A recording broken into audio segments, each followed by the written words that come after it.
tafsir va commencer par Surat al-Fatiha.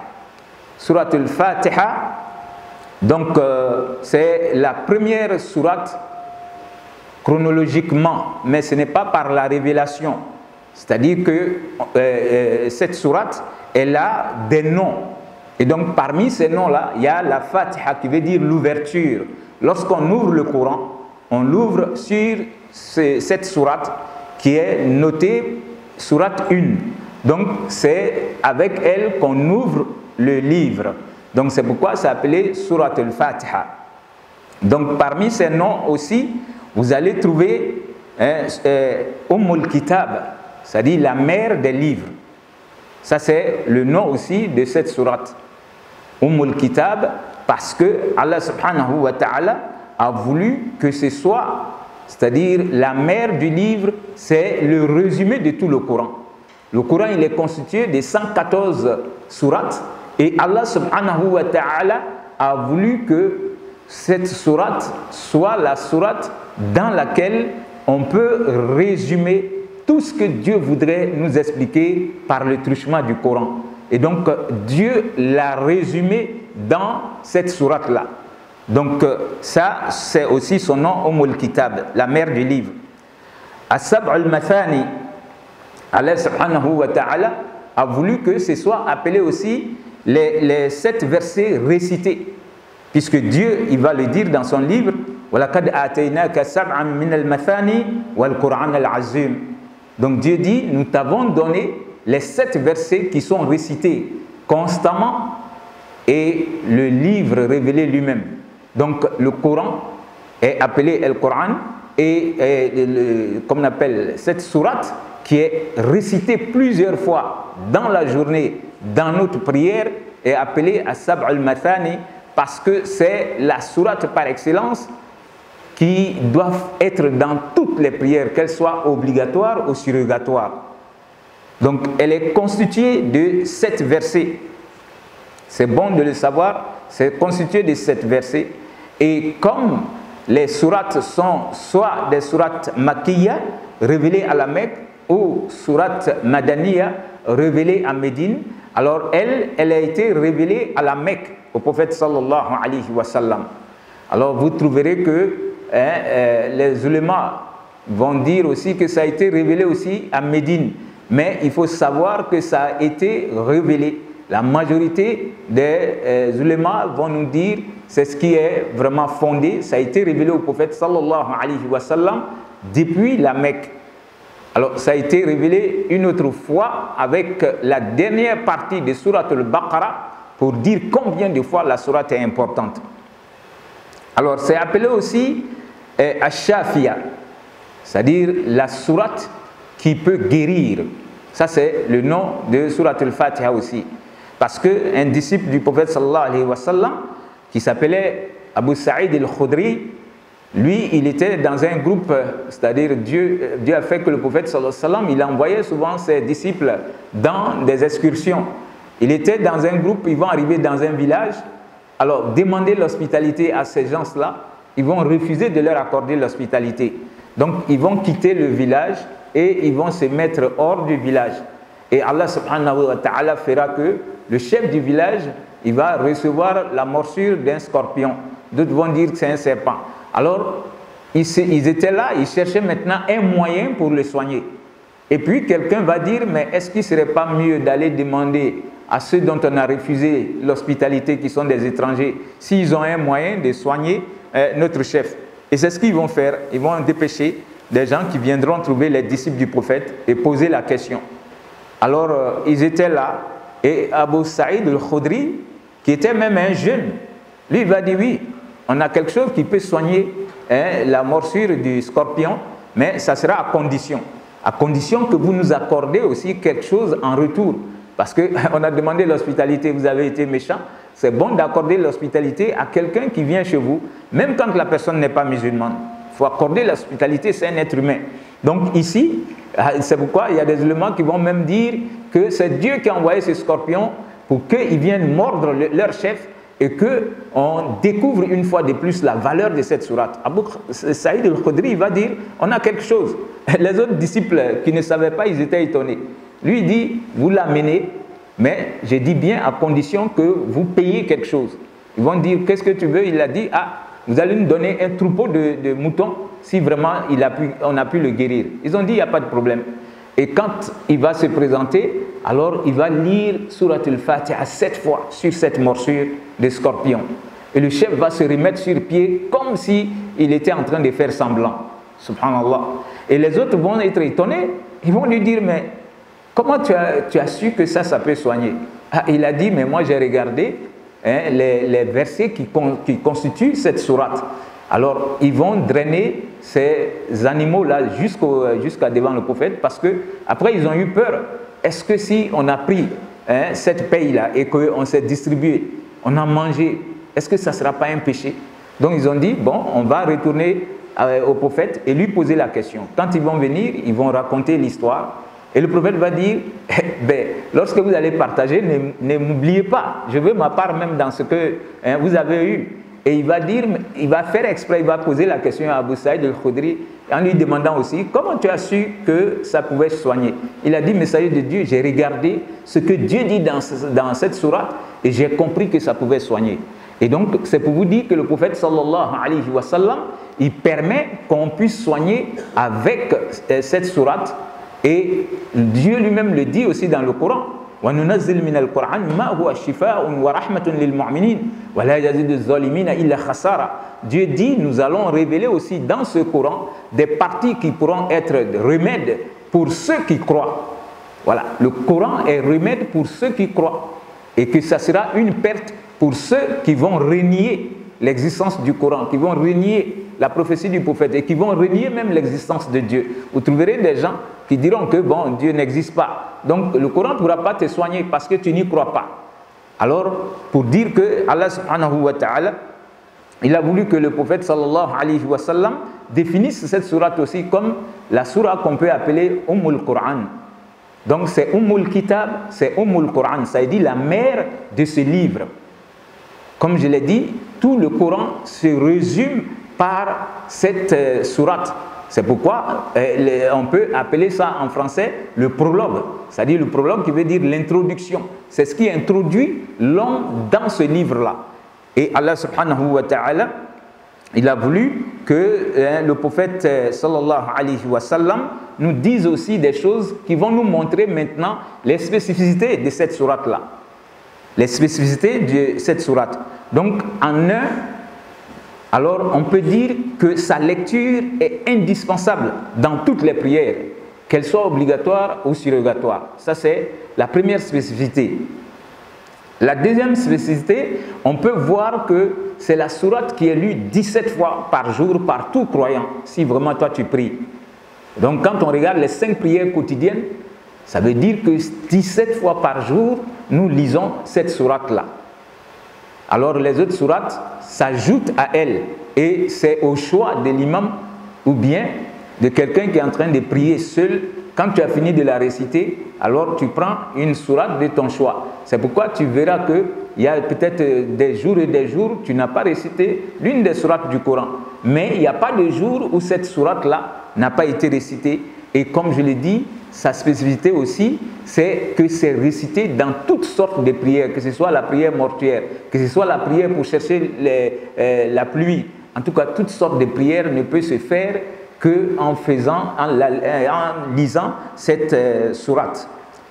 Alors, c'est aussi parmi ces spécificités, le prophète sallallahu alayhi wa sallam l'a défini comme la plus grande sourate du Coran. Un jour, il est entré dans la mosquée et il va trouver l'un de ses disciples. Il était en train de lire et le prophète va lui dire, ne souhaiterais-tu pas que je te montre la plus grande sourate du Coran? Celui-ci va dire, d'accord, messager de Dieu. Et le prophète, quand il a fini, il était dans la mosquée pour un moment, il voulait rentrer chez lui. Alors lui, il va profiter de l'occasion pour lui rappeler cela.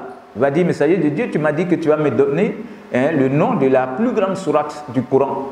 Le prophète va lui dire, effectivement, c'est Surat al-Fatiha. Donc, c'est la plus grande sourate, malgré qu'il y a des sourates qui sont longues, comme la Surat al-Baqarah, qui est la plus longue sourate du Coran, 286 versets. Alors, les autres viennent, mais le prophète va la prendre, malgré que c'est 7 versets. et il va dire que c'est la plus grande sourate de ce livre-là. Qu'Allah fasse que nous puissions connaître notre livre. Alors, lors de l'une des spécificités aussi, lors de la prière avec cette sourate, c'est-à-dire que lorsque nous commençons à lire la Fatiha dans la prière, Allah subhanahu wa ta'ala, il va le dire pour vous dire que lorsque vous demandez, partout dans le Coran, Dieu peut répondre comme il veut. Mais ici, il y a un hadith qui va nous dire, Dieu, il va dire, quand mon serviteur a demandé, je vais lui accorder ce qu'il a demandé. Donc ça se fait entre Dieu et ses serviteurs lorsqu'on est en train de lire la Fatiha. Ça c'est aussi l'une des spécificités de cette sourate-là. Dieu s'engage à accorder à celui qui est en train de lire cette sourate dans la prière en disant, mon serviteur a demandé, au moment où on va dire Ihdina siratal mustaqim, siratal ladhina an'amta alayhim, ghayril maghdubi alayhim waladdallin, Dieu dit, mon serviteur m'a demandé et il aura ce qu'il a demandé. Subhanallah. Donc ça se fait avec la lecture. Dieu s'engage, lorsque nous sommes en train de la lire, à nous accorder ce qu'on va demander à Allah subhanahu wa ta'ala. Alors, quand est-ce que ça a été révélé? Ça aussi c'est bon de le savoir. On va dire sabab al-nuzul. Quand est-ce que cette sourate constituée de 7 versets a été révélée? Alors les ulémas, ils vont dire que la cause est que le prophète sallallahu alayhi wa sallam, il était à la Mecque après qu'il soit devenu messager de Dieu et il entendait l'ange qui l'appelait souvent brusquement et le prophète il s'enfuyait. Et il a demandé à Waraqat ibn Nawfal, c'est lui qui lui a dit, il ne faut pas prendre peur.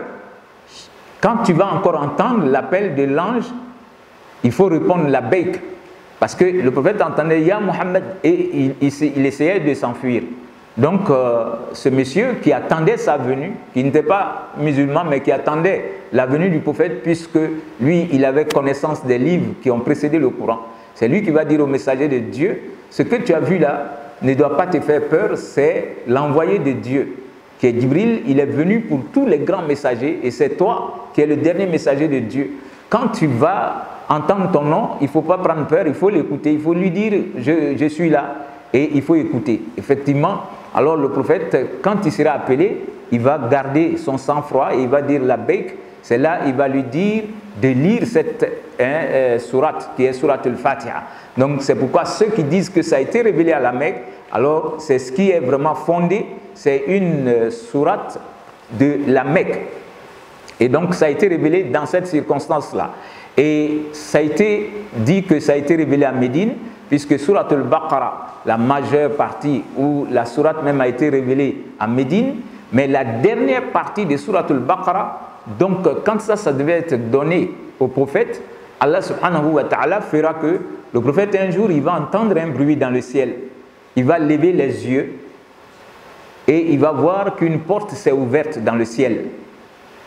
Et qu'est-ce qui va se passer? Jibril va lui dire, Mohamed, cette porte qui vient de s'ouvrir dans le ciel ne s'était jamais ouverte depuis que Dieu a créé les cieux et la terre. C'est la première fois que cette porte s'ouvre. Et il va voir qu'il y a un ange qui va descendre. Et Jibril va lui dire aussi, cet ange-là n'était jamais descendu sur terre. C'est la première fois qu'il descend.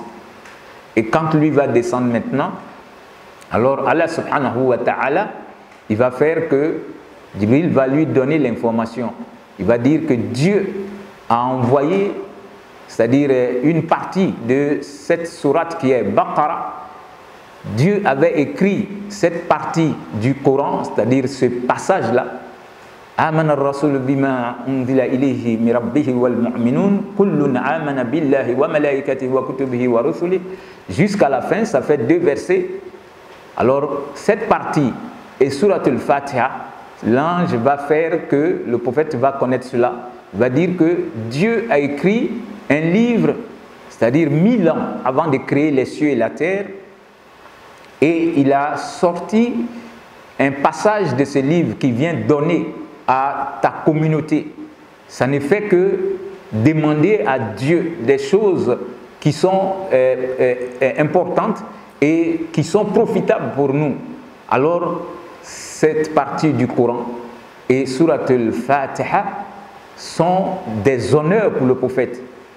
Alors, Jibril va lui dire, l'ange vient avec vraiment ce message pour dire que aucun messager avant toi, aucun livre qui a été révélé comme la Torah ou l'Évangile ou le Zabour, le Psaume de David, aucun de ces livres-là n'ont eu cet honneur-là d'avoir Surat al-Fatiha.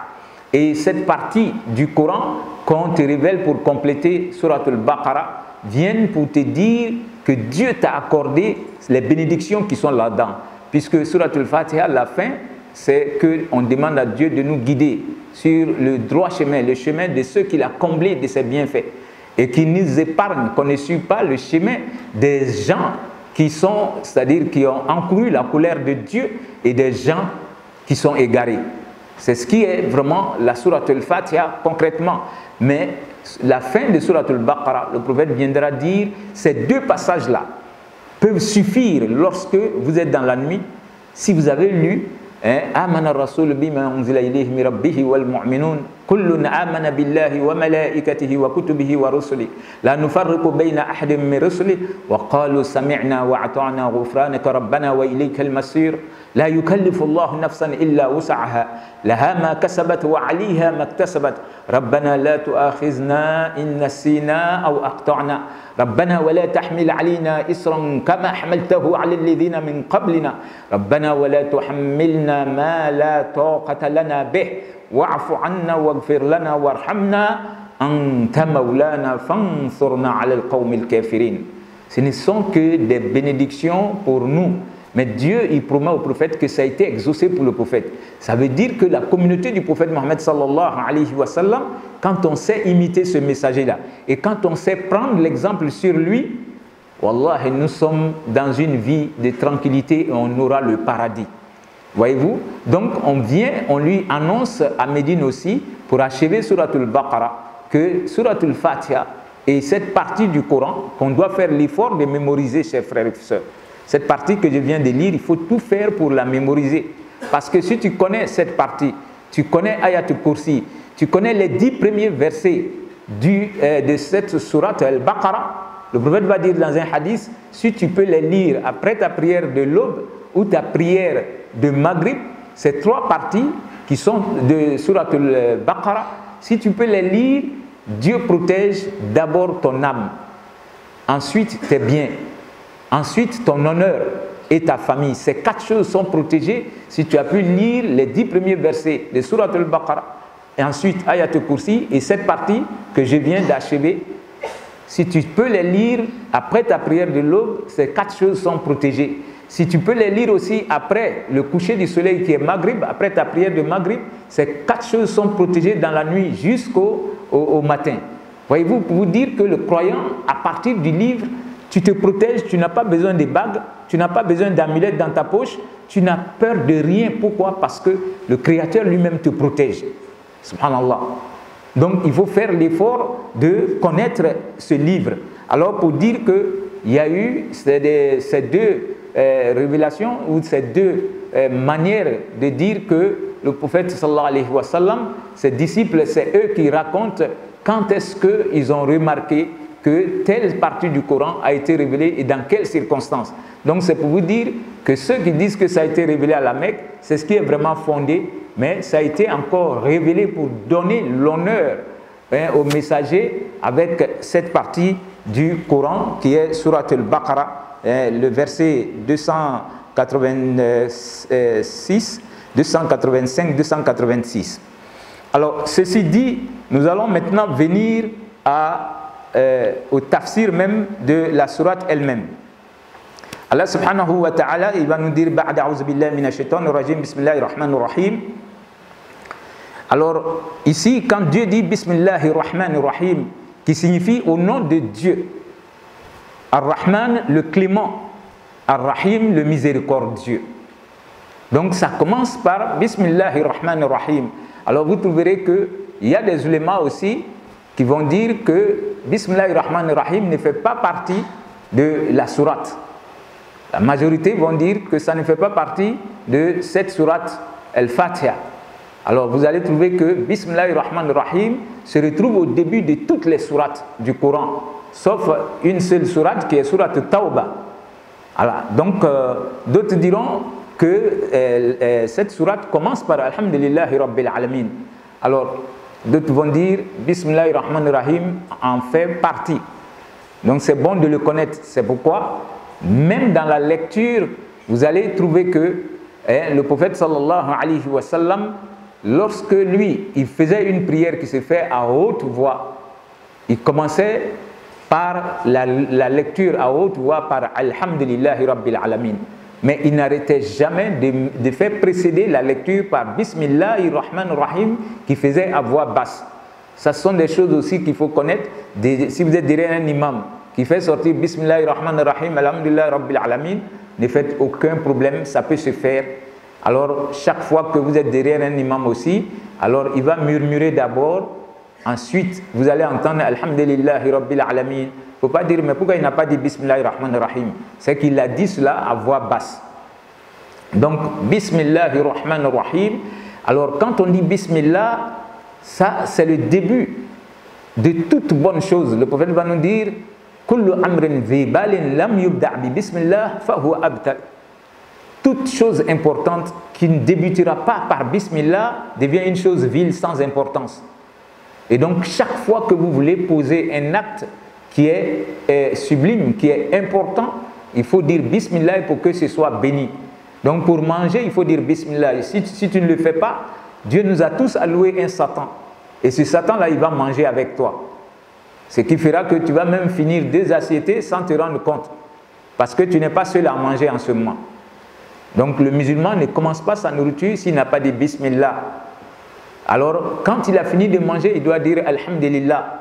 Le prophète va nous dire, lorsque vous commencez votre nourriture avec Bismillah, quand vous avez fini, vous avez pu dire Alhamdulillah, Dieu expie tous vos péchés. Subhanallah.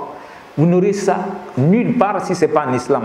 C'est-à-dire en mangeant, on peut avoir l'opportunité de se faire pardonner ses péchés. Quand vous voulez vous habiller, il va nous dire, si on peut aussi dire Bismillah, Allahumma as'aluka khayraha wa khayra ma jabalta alayhi.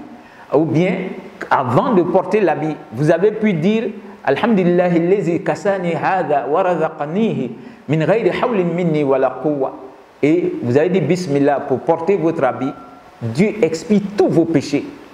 Voyez-vous? Donc pour vous dire que Bismillah doit être dit dans toute petite chose que le musulman veut entreprendre. Quand vous oubliez de dire au début d'un repas, il faut dire Bismillahi awwalahu wa akhirahu. Comme ça, ce que Satan a mangé, il va le vomir. Vous voulez prendre place dans votre couchette, il faut déblayer votre couchette. Avant de vous coucher, il faut dire Bismillah. Parce que le prophète va dire, lorsque on doit dormir, il y a l'ange gardien qui vient. Et le Satan est là. Les deux, ils sont en train de vous assister. Comment vous allez prendre place dans votre couchette? Si vous avez dit Bismillah pour vous coucher, alors Satan dit, il n'y a plus de place chez moi ici. Pour moi ici, il s'en va. Par contre, l'ange gardien, il va tenir, c'est-à-dire votre compagnie, il va veiller sur vous parce que vous avez dit que vous vous couchez avec le nom de Dieu, par la permission de Dieu. Donc, il veille sur vous. Voyez-vous? Mais si vous n'avez pas dit Bismillah, l'ange gardien aussi s'en va et c'est Satan qui prend maintenant possession de votre corps. Le prophète dit, il va remplir tes oreilles et il va remplir tes narines. Et ça peut se faire. Tu peux même être dans une mosquée, quand on va faire l'appel à la prière de Subh, tu ne vas pas entendre parce que lui, il ne voudrait pas que tu te réveilles pour avoir ta prière de l'aube. C'est pourquoi quand on a pu se réveiller, en faisant l'ablution, le prophète nous dit de mettre l'eau dans les narines et renifler. Quand tu sais le faire, parce qu'il a dormi dans les narines, le prophète dit dans un autre hadith, ça permet au Satan de bien vider les lieux. Donc le croyant, tout ce que tu fais et que tu le prends sur le prophète comme imitation, il y a toujours des récompenses derrière, chers frères et sœurs. Donc Bismillah doit être au début de tout ce que nous voulons entreprendre. Même quand vous êtes avec votre époux ou votre épouse, pour avoir les rapports, le prophète va dire, si vous n'avez pas oublié de dire Bismillah, Allahumma jannibna shaytan wa jannib shaytan ma razaqtana. Si toutefois, vous deux, l'homme et la femme, vous n'avez pas oublié de dire cela, et qu'à la suite de vos rapports, Dieu a voulu qu'il en résulte un enfant, l'enfant sera protégé contre Satan. Subhanallah. Pour vous dire que les géniteurs doivent être soucieux de la nature de l'enfant que Dieu va leur donner avant la conception de l'enfant. Pour entrer dans les toilettes, c'est un environnement qu'on ne maîtrise pas. C'est là-bas que les satans se trouvent. Quoi que soit la beauté d'une toilette ou des toilettes, n'entre jamais là-bas sans dire Bismillah. Et entre toujours avec le pied gauche. Le prophète dit, si tu entres sans dire Bismillah, alors c'est là-bas que tu t'en vas t'introduire. Tu peux trouver que le voile qui nous sépare des satans soit levé et automatiquement, tu peux contracter une maladie. Ça peut être la folie. Ou bien quand ils vont se frôler à ton corps et ils ont été créés du feu. Toi, tu as été créé de l'argile, tu vas contracter une maladie incurable. Tu vas souffrir dans ton corps, tu vas à l'hôpital, on ne trouve pas de remède. Même le scanner ne voit pas, mais toi, tu es en train de souffrir parce que tu es entré dans un environnement sans te protéger par Bismillah. Alors, si tu l'avais dit, j'aurais dit, Dieu en fait une protection pour ton corps. Le fait de dire Bismillah avant d'entrer dans les toilettes. Voyez-vous? Donc, pour dire que tout ce qu'on veut entreprendre qui est vraiment utile, il faut qu'on puisse dire Bismillah. Pour sortir de chez nous à la maison, Bismillah, tawakkaltu ala Allah, la hawla wa la quwwata illa billah. Tu le dis, tu sors sous protection de Dieu et tu retournes chez toi sous protection de Dieu. Pour entrer chez toi, Bismillah, walajna, Bismillah, kharajna, wa Allah rabbina tawakkalna. Pour entrer chez toi aussi, Bismillah, il ne faut pas l'oublier. Le prophète dit, quand tu le dis, le Satan dit, ah, aujourd'hui, je ne pourrai pas rester chez lui ici parce qu'il a pu dire Bismillah avant d'entrer chez lui. Pour manger aussi, si tu as pu dire Bismillah, il dit, ah, je ne peux pas avoir de place pour dormir ici, ni de repas. Parce que pour entrer, il a dit Bismillah. Pour manger, il a dit Bismillah. Ben, donc Satan s'en va. C'est pour vous dire que Bismillah qui commence ici avec cette sourate, ça doit être avec le croyant dans tout ce qu'il fait, chers frères et sœurs.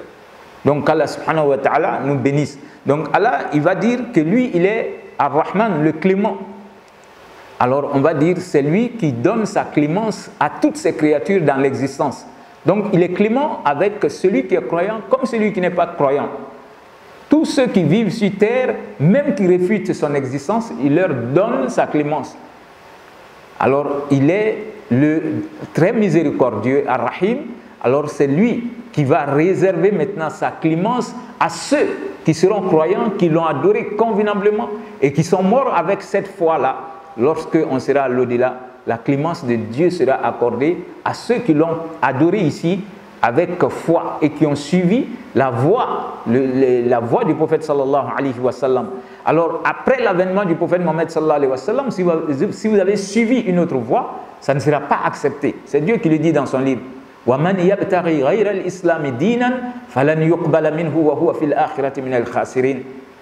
Après que le prophète Mohammed soit venu, ne dis pas que oui, moi je suis dans telle religion. Le prophète aussi a été envoyé. Tous les prophètes avant le prophète Mohammed sallallahu alayhi wa sallam ont été des messagers, mais envoyés à des peuples bien précis ou à des communautés ou à des tribus bien précises. Mais ils n'ont pas été envoyés pour l'humanité.